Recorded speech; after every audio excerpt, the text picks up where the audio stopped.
오늘은 종교개혁 506주년 기념주일입니다. 종교개혁을 통해서 바로 오늘 우리들의 신앙을 고백하는 개신교회 프로테스탄트 처치가 탄생을 하게 된 것이죠.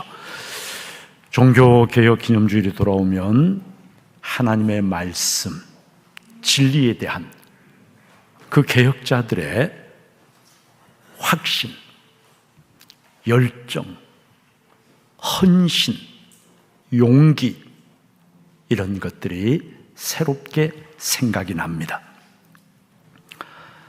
성도 여러분, 종교개혁의 근본 논리는 5가지의 오직, 5가지의 오직, 라틴어로는 솔라라 그래요. 솔라.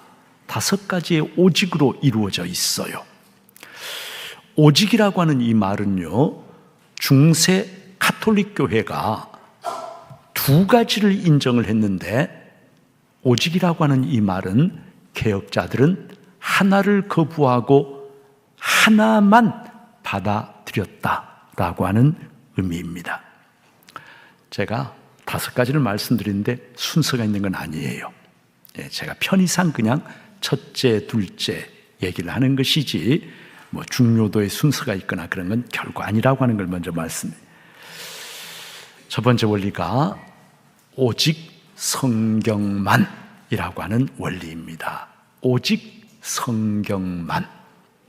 라틴어로 이것을 솔라 스크립투라, 솔라 스크립투라라고 하는데, 중세 가톨릭 교회는 계시의 원천으로, 그리고 성도의 삶의 최고의 규범으로 2가지를 인정을 했어요. 성경과 또 하나가 더 있어요. 그것이 뭘까요? 교회의 전통입니다. 성경과 전통, 이 2가지가 대등한 권위를 가지고 있고, 그리고 전통 역시 계시의 원천으로. 여러분, 성경에는 없는데 가톨릭 교회가 주장하는 교리들이 있어요. 마리아에 관한 교리라든지 이런 것들이 어디서 나온 것이냐면 다 전통에서 나온 것입니다. 그런데 개혁자들은 계시의 원천은 유일하게 하나님의 말씀인 성경뿐이다. 그리고 성도의 삶을 이끌어가는 유일한 최고의 규범은 성경일 뿐이다. 전통은 철저하게 성경 말씀에 종속되는 것이다. 이렇게 주장하면서, 그러면서 그들이 내건 원리가 뭐라고요? 오직 성경만, 전통은 아니라는 거예요. 그것이 솔라 스크립투라, 오직 성경만의 원리입니다. 2번째 원리는 오직 은혜로, 솔라 그라치아라고 하는 원리입니다. 조금 어려운데, 여러분, 중세 가톨릭 교회는 구원론을 설명하면서 자연과 은총이라고 하는 이중 구조를 발전시켜 왔어요. 자연이라고 하는 것은 우리 눈에 보이는 물리적인 자연 세계를 가리키는 것이 아니라 우리의 본성 속에 하나님께서 원래부터 부여해 주신 능력을 신학적 용어로 자연이라고 그래요. 그래서 구원이라고 하는 것은 하나님의 은총에 의해서만 되는 것이 아니라 먼저 우리에게 하나님이 허락해 주신 본성적인 능력, 즉 자연을 가지고 내가 먼저 노력을 할 때, 그럴 때 하나님께서 은총을 부어주셔서 우리들의 부족한 것을 채워서 구원을 이루어 주시는 것이다. 그래서 구원이라고 하는 것은 나의 본성적인 노력과 하나님의 은총이 협력해서 이루어지는 것이다. 여러분, 이것이 바로 중세 가톨릭 교회가 가르친 자연과 은총의 구원론입니다. 그런데 개혁자들은 절대적으로 확신했어요. 예수 그리스도께서 나를 위해서, 나의 구원을 위해서 십자가에서 죽으셨는데 주님 뭐라고 외치셨어요? 다 이루었다. 나의 구원을 위해서 예수 그리스도의 십자가 죽음은 조금도 부족함이 없는 완전한 것. 그래서 내가 인간적으로 먼저 노력을 하고 나의 노력이 부족한 부분을 은총이 채워주는 것이 아니라, 나의 구원이라고 하는 것은 처음부터 끝까지 철저하게 십자가에 나타난 하나님의 은총으로만 되는 것이다. 성도 여러분, 이것이 뭐냐면은 뭐죠 이게? 오직 은혜만, 솔라 그라치아라고 하는 말의 의미예요. 세 번째 원리가 여러분 솔라 피데, 오직 믿음으로만이라고 하는 원리입니다. 솔라 피데, 오직 믿음으로만. 중세 가톨릭 교회는요, 우리가 구원받기 위해서는 두 가지가 필요하다고 주장했어요. 예수를 믿는 믿음에 더해서, 믿음만 가지고 되는 건 아니에요. 그런데 믿음에 더해서 뭐가 필요하냐면 나의 공로, 나의 선행이 필요하다고 가르쳤습니다. 예수를 믿고 이제 그 후로는 말씀에 순종해서 내가 열심히 선행을 하고 공로를 쌓을 때, 그럴 때 그 공로가 충분히 차면은 하나님 나라 영원한 천국에 들어가게 되는 것이다.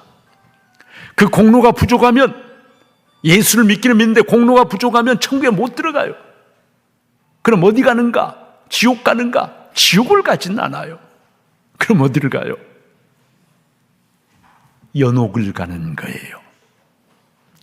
연옥에 가서 내가 회개하지 못한 죄를 다 이제 거기에서 죄 씻음을 받고 정화의 과정을 거쳐서 깨끗해지면 그때 비로소 천국을 가게 되는데, 연옥에도 지옥과 마찬가지로 불꽃이 타고 있어요. 단지 그 불꽃은 처벌하는, 형벌의 불꽃이 아니라 정화시키는 불꽃이다. 그러나 중세 사람들의 연옥에 대한 두려움은 대단한 것이었습니다. 근데 개혁자들은 철저하게 확신했어요. 우리의 구원을 위해서 예수 그리스도의 십자가에서 이루신 구원이 무엇이 부족하기나 한 것처럼 믿음과 더불어 나의 공로가 필요하다는 것은 복음의 정면으로 배치되는 것이다. 예수 그리스도께서 십자가에서 다 이루셨어요. 나의 구원을 위해서 필요한 모든 것을 온전하게 이루셨어요. 나는 그것을 단지 감사함으로 받아들이기만 하면 돼요. 다 이루신 것을 아멘 감사합니다 하면서 받아들이기만 하면 돼요. 여러분, 받아들이는 그 자세, 하나님이 십자가에서 나의 구원에 필요한 모든 것을 다 이루셨는데 나는 아멘 하나님 감사합니다 하면서 그것을 수용하는 그 자세를 뭐라고 일컫냐면 그것을 믿음이라고 일컫는 거예요. 그래서 공로가 필요한 것이 아니라 믿음만으로 충족하고, 내가 그렇다고 해서 선행은 아무 관계가 없다가 아니라 이미 하나님의 은혜로 구원을 받은 내가, 믿음으로 구원받은 내가 구원의 전제 조건이 아니라 이제는 결과로서 받은 은혜 너무 커서 감사해서 내가 선한 삶을 살게 되는 것인데, 여러분, 선행이라고 하는 것은 구원의 조건이 아니라 구원받은 자의 삶에서 우러나오는 결과라고 하는 것. 그래서 종교개혁의 원리는 믿음과 선행이 필요한 것이 아니라 뭐만요? 믿음만, 오직 믿음, 솔라 피데, 그렇게 가르쳤던 거예요. 네 번째는 오직 그리스도만, 솔루스 크리스투스라고 하는 원리입니다. 중세교회는요, 우리가 하나님 앞에 나가는데 죄인이기 때문에 바로 하나님 앞에 나가기 어렵다. 그래서 중세교회에 많은 성자들이 있어요. 그리고 예수님의 어머니 성모 마리아가 있어요. 그들의 도움, 그들의 중보에 힘입어서 우리가 하나님 앞에 나아간다라고 가르치고, 그래서 교회에서 성자들을 공경하고 성자에게 기도하고 마리아에게 기도하고 그렇게 했어요. 그런데 개혁자들의 절대적인 확신은 솔루스 크리스투스예요. 우리가 하나님 앞에 나가는데 유일한 중보자는 다른 어떤 사람도 나를 대신해서 중보자가 될 수가 없어요. 오직 예수 그리스도만이 나의 유일한 중보자가 되신다라고 하는 확신이, 그게 뭐예요? 오직 그리스도, 솔루스 크리스투스라고 하는 거예요. 다섯 번째 원리는 오직 하나님께만 영광을, 솔리 데오 글로리아라고 하는 것입니다. 오직 하나님께만 영광을. 여러분, 이것은 그냥 하나님께만 영광을 돌려드려야 된다는 막연한 그런 원리가 아니고요. 중세 교회는요, 교황이 있어요. 교황은 말 그대로 풀이하면 교회의 황제란 뜻입니다. 교회의 왕이란 뜻이에요. 예수님은 부활하신 후에 승천하셔서 지금 하나님 우편에 계세요. 그래서 하나님 우편에 계신 그리스도께서 지상에 있는 그리스도의 몸, 당신의 몸, 이 교회를 통치하도록 대리자로 왕을 세웠는데, 그 사람이 누구냐면, 그 사람이 누구예요? 교황이라고 하는 거예요. 그래서 교황은 이 땅에 있는 그리스도의 대리자예요. 그래서 교황이 그리스도를 대신해서 명령하고, 그리스도를 대신해서 복종을 받고, 그리스도를 대신해서 영광을 받는데, 개혁자들의 절대적인 확신은 결코 그럴 수 없다. 그리스도께서 부활 승천하신 후에 하나님 우편에 계시는데, 그 빈자리를 채워주시기 위해서 그리스도께서 교황을 세우신 것이 아니라 어떻게 하셨어요? 성령을 보내셨어요. 성령은 자기의 영광을 추구하시는 그러한 분이 아니라 모든 영광을 그리스도에게만 돌려드리는 그리스도의 영이 바로 성령이십니다. 그래서 교황과 하나님이 함께 영광을 받으시는 것이 아니라 모든 영광은 오직 누구에게만? 하나님께만.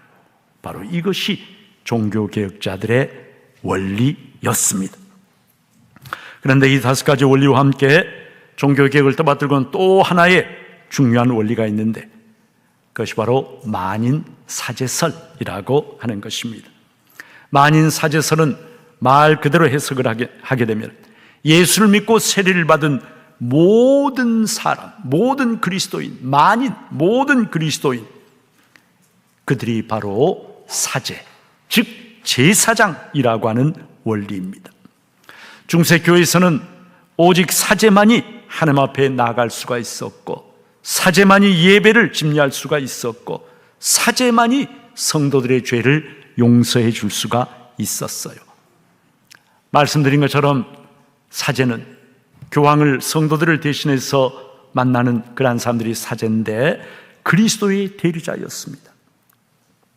종교개혁자들의 한결같은 확신은 그리스도의 십자가 죽음으로 하나님과 성도 사이를, 죄인 사이를 가로막고 있던 지성소의 휘장이 찢어져 버리고, 그리스도의 죽음과 동시에 죄인이 죄 사함을 받고 하나님의 은혜의 보좌 앞에 나아갈 수 있는 생명의 길이 활짝 열리게 되었는데, 구약시대는 오직 제사장만이 성소에 들어가,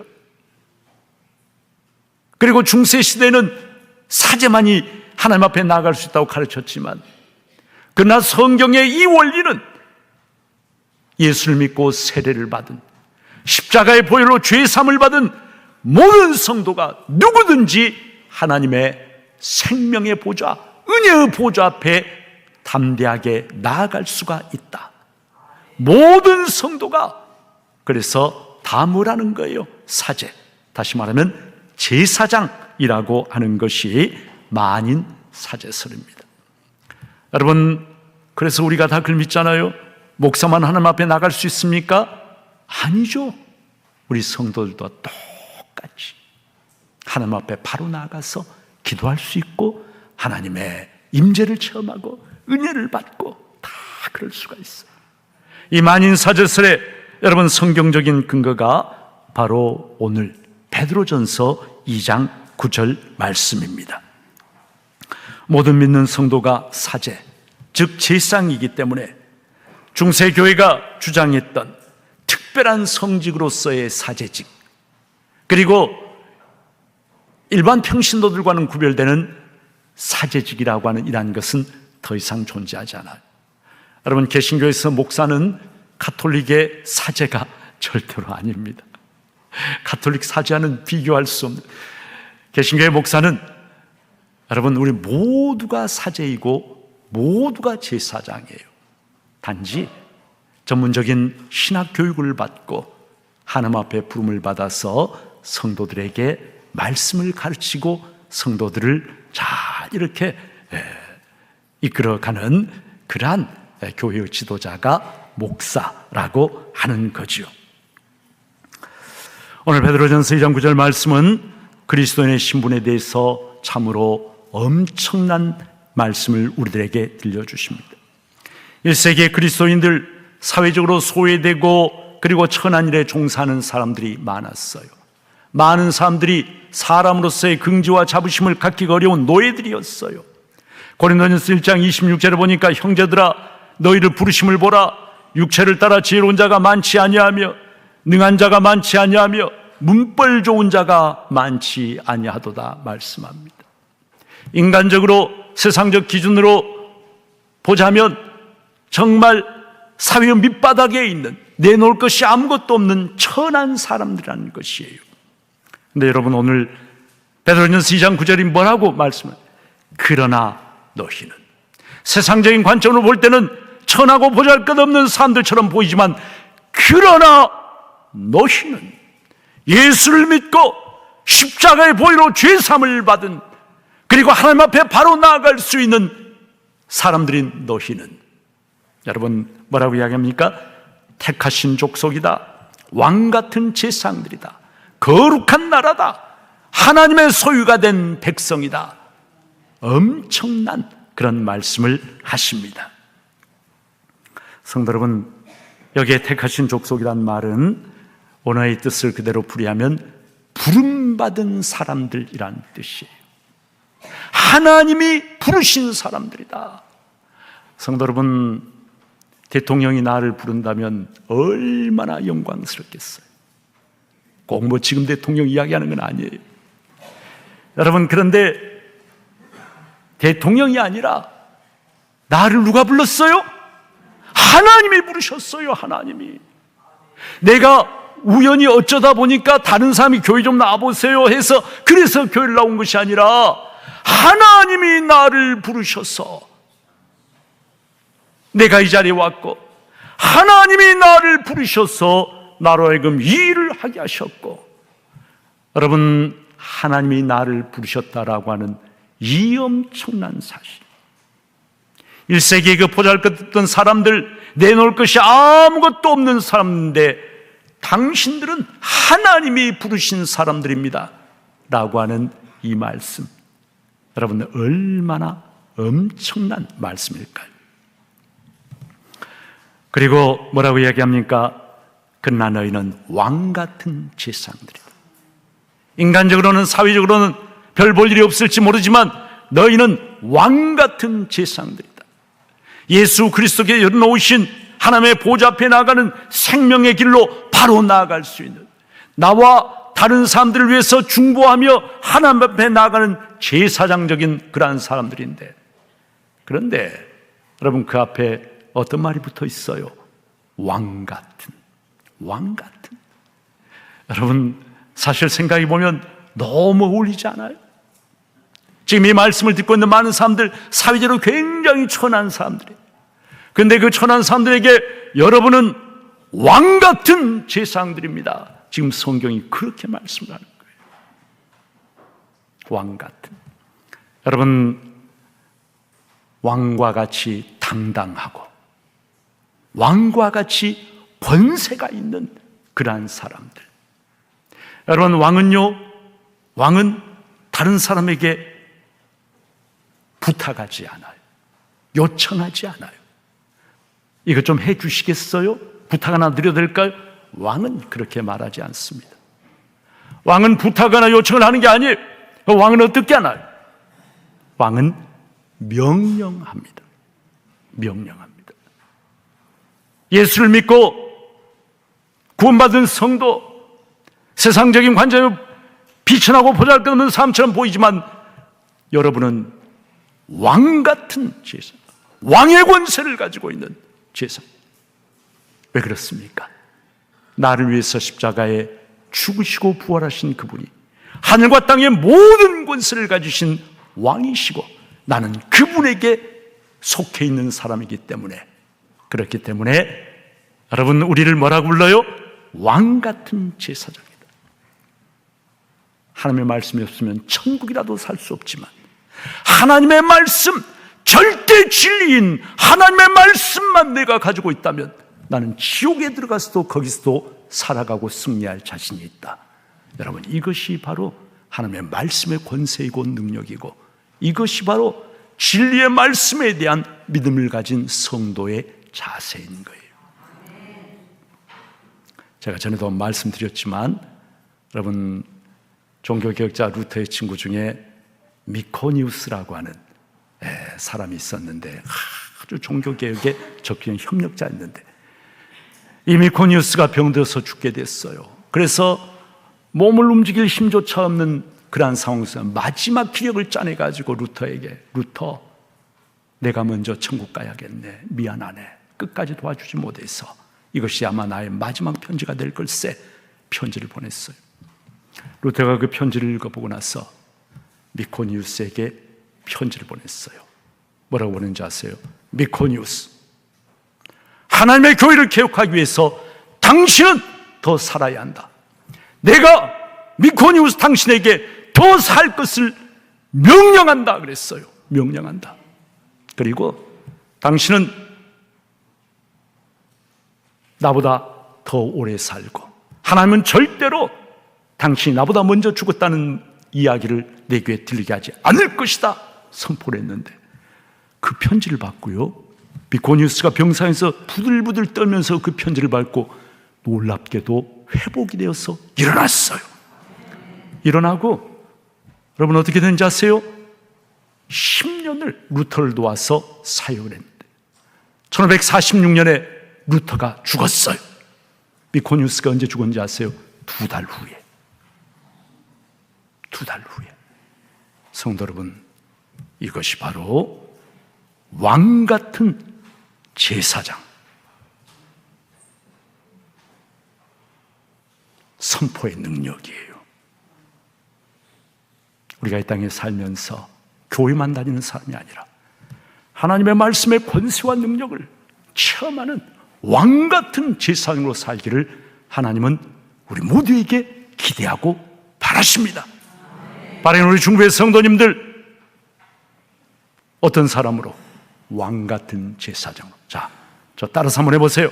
나는 왕 같은 제사장이다. 목소리가 그 정도 가지고는 안 돼요.